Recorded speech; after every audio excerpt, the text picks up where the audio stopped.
பப்ளிக்குது பாருங்க, கர்நாடகா இதாங்க கர்நாடகா. அப்படின்னு நாங்கள் சுற்றி போகணும். அங்கே தெரியுது பாருங்க, அப்படியே சுற்றிட்டே போகணும்.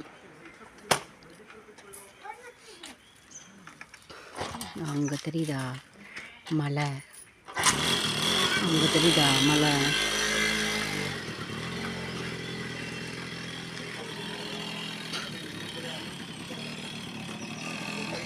இது தாளவாடி. இப்படி போனால் தாளவாடி. அப்படியே ஃபாரஸ்ட்டுக்குள்ளே பூந்து வந்தோம். வேறு லெவலில் இருக்குங்க. பூந்து வந்துட்டோம். இப்போது கர்நாடகா போகிறோம். பயமாக இருக்கும். உயிரை பணயம் வச்சு வரணும், ட்ராவல் பண்ணணும். இது கர்நாடகா. கர்நாடகா இங்கே போகணும் இப்போ. பாருங்க, இவ்வளோ பெரிய மலை.